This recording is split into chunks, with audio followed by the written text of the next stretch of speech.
जय हिंद दोस्तों। मैं सर्वेश एक बार फिर से आपका स्वागत करता हूं आपके अपने यूट्यूब चैनल एसआर लेक्चर्स पर। दोस्तों, हम लोग एसएससी के प्रीवियस ईयर 2023 के मैथ के पेपर को हल कर रहे थे।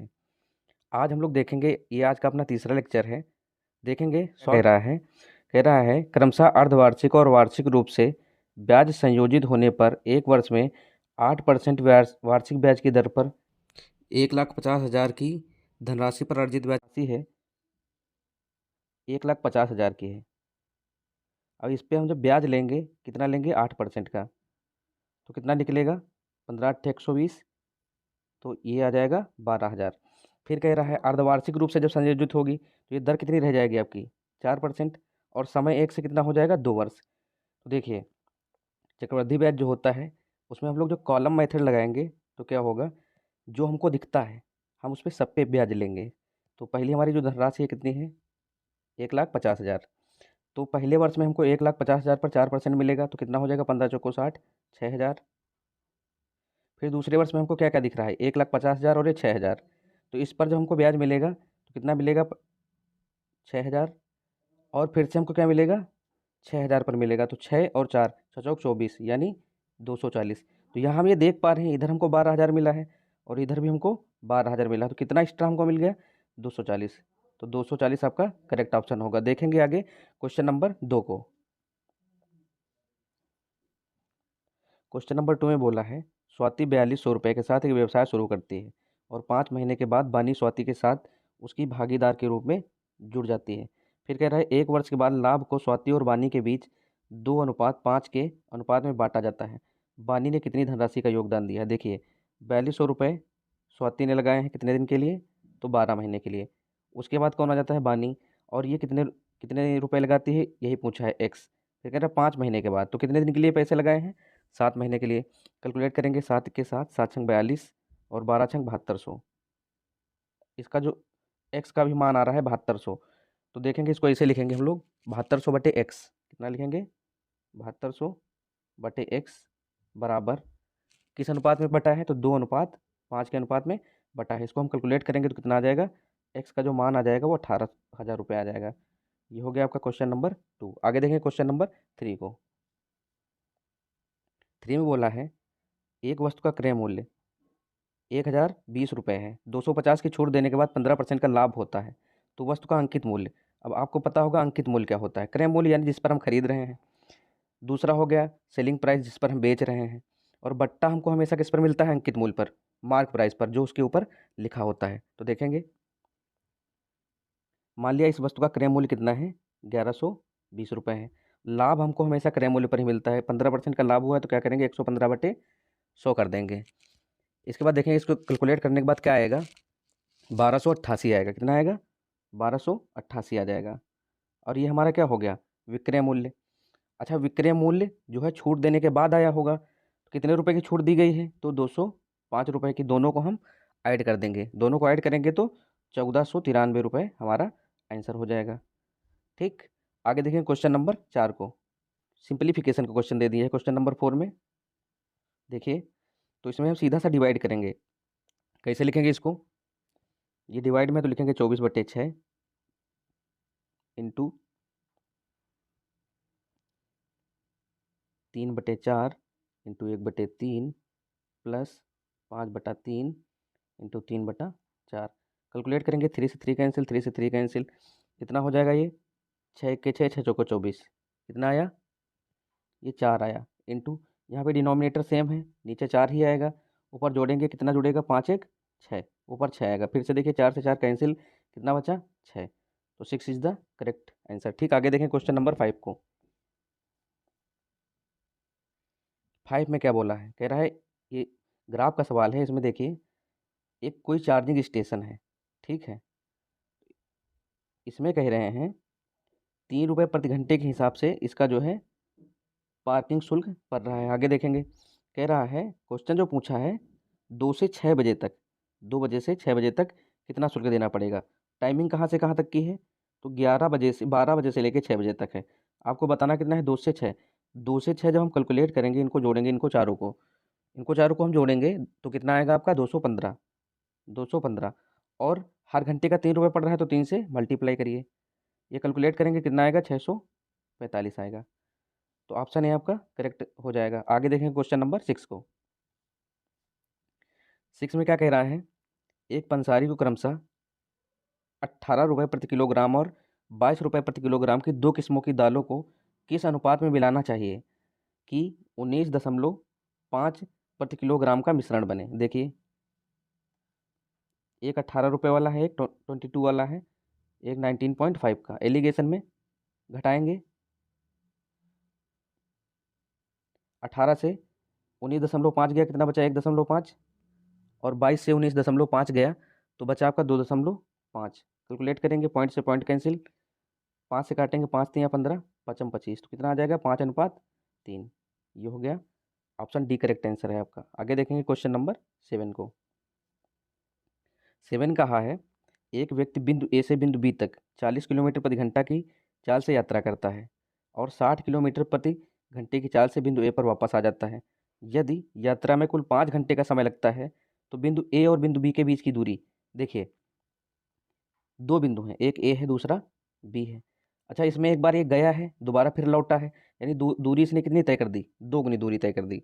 ठीक, अब देखिए 40 से गया है, 60 से वापस आया है, तो इसमें औसत चाल का सूत्र लगाएंगे, कितना होता है 2xy अपान x प्लस वाई, यानी 2 × 14 × 60 अपॉन 100। कैलकुलेट करेंगे, कितना आ जाएगा 48, कितना आएगा 48।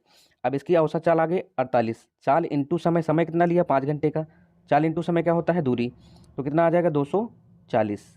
240, ये दूरी कितनी है, 2 गुनी है, 2 बार तय की गई है, तो एक बार की दूरी कितनी हो जाएगी, तो 120 हो जाएगी। ठीक, 120 किलोमीटर इनके बीच की दूरी है। आगे देखें क्वेश्चन नंबर 8। 8 ये अनुपात और समानुपात का क्वेश्चन है। कह रहा है ए अनुपात बी जो है वो 3:4 है। फिर कह रहा है ए अनुपात सी जो है 9:8 है। कह रहा है ए और बी और सी का अनुपात बताओ।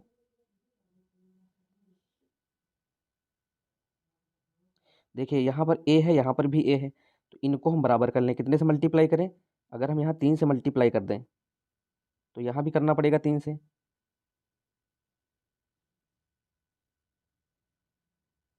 इधर भी 3 से हमको मल्टीप्लाई करना पड़ेगा, तो कितना हो जाएगा, ये 3 त्रिक का 9 और ये 4 3 12। अब देखिए ए की जगह पे क्या है 9, और बी की जगह पे कितना है 12, और सी की जगह पे कितना है 8, तो क्या हो जाएगा 9 12 और 8। Option number D is the correct. ठीक है, आगे देखेंगे क्वेश्चन नंबर 9 को। 9 में क्या बोला है, कह रहा साधारण ब्याज पर 3 वर्ष में 3,650 3,650 की धनराशि 4,526 हो जाती है, तो दर बताना है। देखिए 3,650 से 4,526 कितना बढ़ा है, तो 876 रुपये बढ़ गए आपके। कितने, 876, कितने में से बढ़े, तो 3,650 में से इंटू 100 कैलकुलेट करेंगे तो ये आएगा आपका 24। कितना आएगा 24। 24% कितने समय में, 3 वर्ष में, तो एक वर्ष में कितना आएगा, तो 3 से डिवाइड कर देंगे, 3 के 3 3 8 24, 8%। ठीक, आगे देखेंगे क्वेश्चन नंबर 10।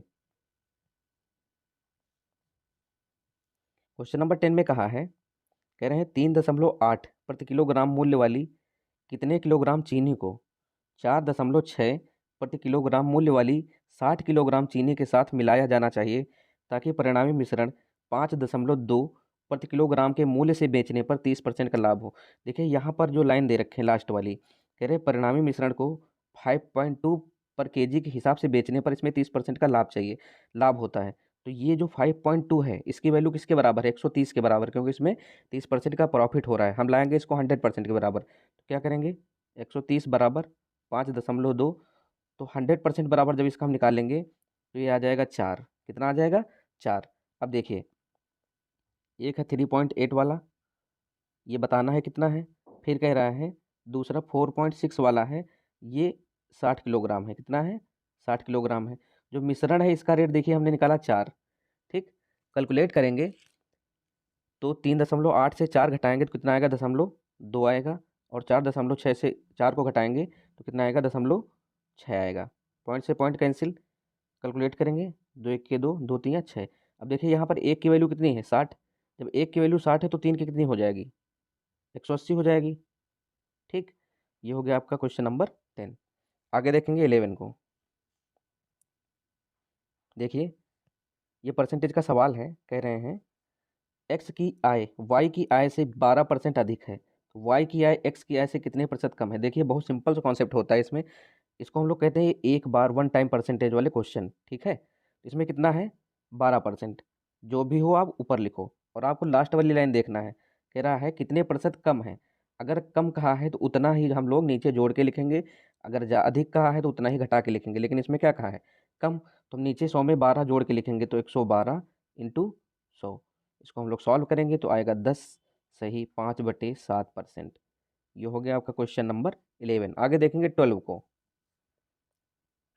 12 कह रहा है 8 × 6 × 6 इकाई आयाम वाले घनाभ। घनाभ देखिए कैसा होता है,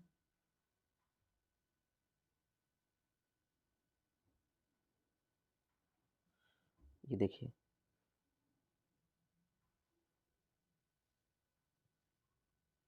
ये रहा आपका घनाभ। फिर कहता है इसको 0.5 0.5 0.5 इकाई वाले छोटे घन में काटा जाता है।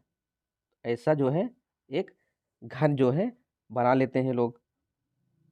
फिर कहता है कितने घन हमको मिलेंगे। देखिए इनका वॉल्यूम जो है कभी भी चेंज नहीं होता। जैसे हम कोई तार है, तार को पिघलाकर गोला अगर बना दें, दोनों को वॉल्यूम कभी चेंज नहीं होगा, यानी मीन्स आयतन कभी नहीं बदलेगा। देखिए तो जो घनाभ का आयतन होता है वो LBH होता है। क्या होता है, L यानी ये लंबाई, B यानी ये चौड़ाई ये वाली, और ऊंचाई ये हाइट।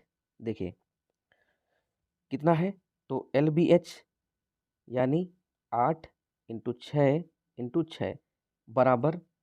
अब घन का आयतन क्या होता है, घन का आयतन होता है भुजा क्यूब, यानी कितने घन है, हमने कहा n घन है।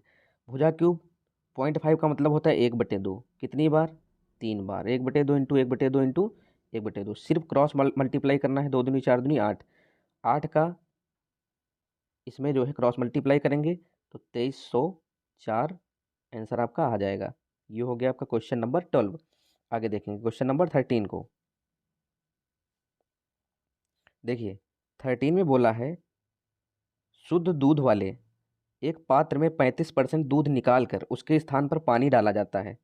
आपके पास कोई प्योर जो है दूध है, उसमें क्या करते हैं 35% निकाल लिया गया और उतना ही वाटर ऐड कर दिया गया है। फिर कह रहे हैं उसके स्थान पर पानी डाला गया है और यह प्रक्रिया 3 बार करी गई है। जो है ऐसा इन्होंने 3 बार किया, पहले दूध निकाल रहे हैं फिर पानी डाल रहे हैं। देखिए मान लिया आपके पास 100% क्वांटिटी वाला दूध है, आपने 35% से निकाल लिया, तब दूध की मात्रा कितनी बची आपके पास 65% बची बटे 100, किस में से 100 में से। और यहाँ पर आपको ध्यान रखना है, कह रहा है यह प्रक्रिया 3 बार दोहराई जाती है, तो आपको 3 बार 65/100 लिख देना है। अब देखिए इसको कैलकुलेट करेंगे, 100 से 100 कैंसिल हो जाएगा, 13×5 65 और 5×100, यहाँ पे 20 आएगा। फिर ऐसे ही काटेंगे इसको, यहाँ 20 आएगा, यहाँ पे 13 आएगा, इसको काटेंगे 4 आएगा, इसको काटेंगे 13, मल्टीप्लाई करेंगे और 80 से डिवाइड कर देंगे, तो देखिए आपका 27 सही 37/80 आ जाएगा। कितना आ जाएगा 27 सही 37/80%। इतना हमारे पास दूध रह जाएगा। ये हो गया क्वेश्चन नंबर 13। आगे देखेंगे 14 को। 14 में फिर से ग्राफ आ गया है आपके पास। इसमें सब्जेक्ट दे रखे हैं, 2 सब्जेक्ट हैं, एक लिबरल आर्ट है दूसरा इंजीनियरिंग है। कह रहा है इन नंबर्स का जो औसत है, इन वाले नंबर्स के औसत से कितना अधिक और कितना कम है। देखिए पहले कह रहा है 2015 से 18 तक लिबरल आर्ट्स में प्रतिवर्ष नामांकित छात्रों की औसत संख्या इंजीनियरिंग में नामांकित छात्रों की औसत संख्या से कितनी अधिक या कम है।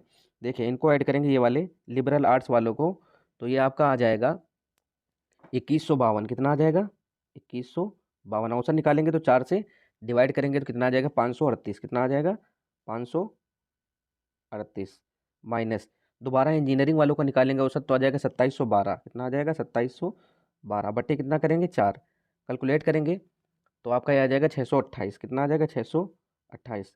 दोनों का डिफरेंस ये तो कम है, कितना कम है तो 140 कम है, कितना कम है 140। ये हो गया आपका क्वेश्चन नंबर 14। आगे देखेंगे 15 को।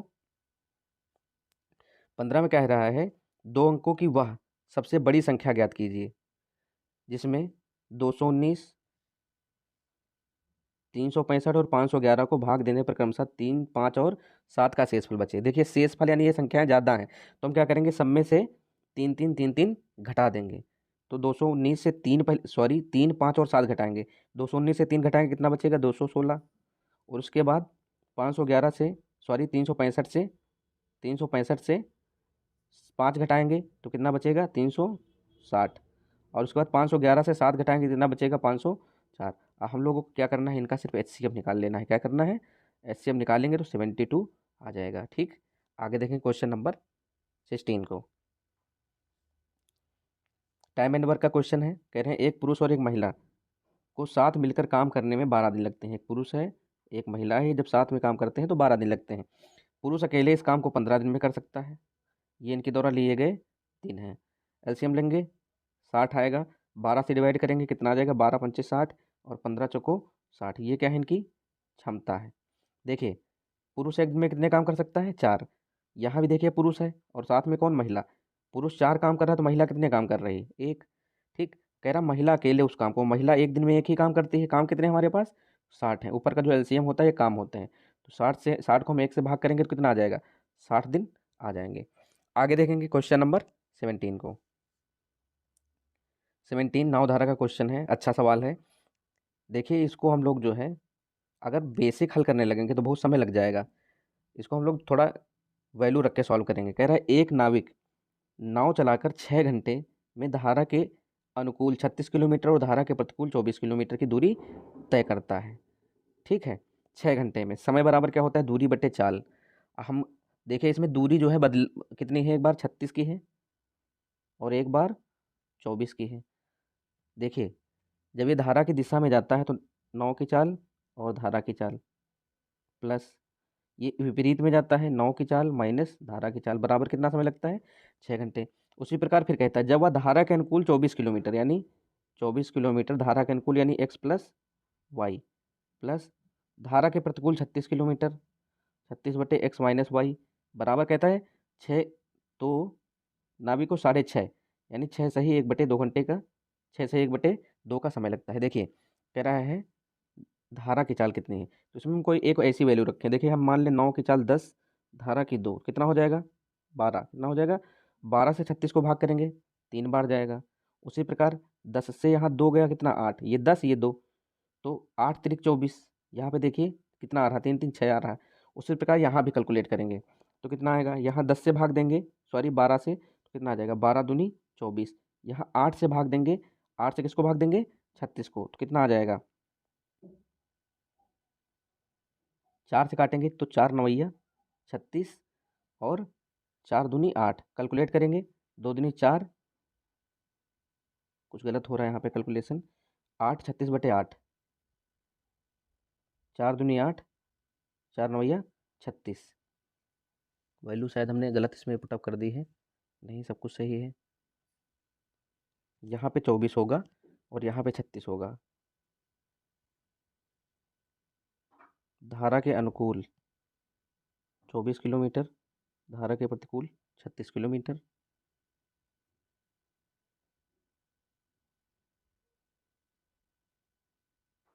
ठीक, यहाँ पे कितना आ जाएगा 13/2 यानी कितना, 6 सही 1/2 सही था। ठीक, आगे देखें क्वेश्चन नंबर 18 को। 18 में क्या है, कह रहा है एक वस्तु को 1980 में बेचने से अर्जित प्रतिशत लाभ उस वस्तु को 1620 में बेचने पर हुई हानि के प्रतिशत के बराबर है। 15% का लाभ अर्जित करने के लिए वस्तु को किस मूल्य पर बेचा जाना चाहिए। तो इस तरीके में क्या करते हैं, जितना प्लस उतना बटे 2 यानी 1980 प्लस 1620/2। ठीक, कितना आ जाएगा ये 3600, 3600/2 यानी 1800। इसमें 15% का हमको लाभ चाहिए, 115/100 कर लेंगे। कैलकुलेट करेंगे कितना आ जाएगा 2070। ये हो गया आपका क्वेश्चन नंबर 18। आगे देखेंगे 19 को। कह रहा है एक गोले का पृष्ठीय क्षेत्रफल क्या होता है, 4πr²। ठीक है, जो गोला होता है उसका पृष्ठीय क्षेत्रफल क्या होता है, 4πr²। जैसे ये गोला है ये, ठीक, तो इसका पृष्ठीय क्षेत्रफल यानी ऊपर का भाग, कहाँ का भाग, ऊपर का भाग, ये वाला किनारा किनारा। ठीक, तो क्या होता है 4 पाई r स्क्वायर। कह रहा है इसकी त्रिज्या 2 गुनी, यानी आर को अगर हम 2 गुना कर दें, आर को अगर हम 2 गुना कर दें 2 का स्क्वायर, यानी त्रिज्या कितनी बढ़ जाएगी, 2 दूनी 4, 4 गुना बढ़ जाएगी। तो इसका क्षेत्रफल भी कितना बढ़ेगा, 4 गुना बढ़ेगा। 5544 को हम सीधा 4 से मल्टीप्लाई कराएंगे, कितना आ जाएगा 22,176 सेंटीमीटर स्क्वायर। ठीक, आगे देखें क्वेश्चन नंबर 20 जो कि आपका लास्ट क्वेश्चन है, टाइम एंड वर्क का है। कह रहा है ए और बी किसी काम को 9 और 18 दिन में कर सकते हैं। ए बी 9 और 18 दिन में कर सकते हैं। एलसीएम कितना आएगा आपका 18 ही आएगा, यानी 18 यानी कुल काम। देखिए 9 दूनी 18, 18 1 के 18, इनकी क्षमता निकल आई, क्या निकल आई, क्षमता निकल आई। अब कह रहा है यदि वे साथ मिलकर काम करते हैं, कुछ दिनों के बाद ए ने काम छोड़ दिया, बी ने शेष काम 15 दिन में पूरा किया। देखिए बी एक दिन में कितने काम करता है, एक, 15 दिन में कितने काम किया होगा 15, तो बचा कितना 3, 3 काम इन लोगों ने मिलके किया होगा, है ना। ए ने 15 काम कर दिया है, एक दिन में एक काम, सॉरी बी एक दिन में एक काम, तो 15 दिन में 15 काम। काम कितने किए होंगे 3 शुरू में मिलके, और इनकी शुरू में क्षमता कितनी है 2 1 3, तो 3 से भाग लगाया, कितना 3 1 के 3, एक दिन तक इन लोगों ने मिलकर काम किया होगा। ये हो गया आपका क्वेश्चन नंबर 20। Thank you.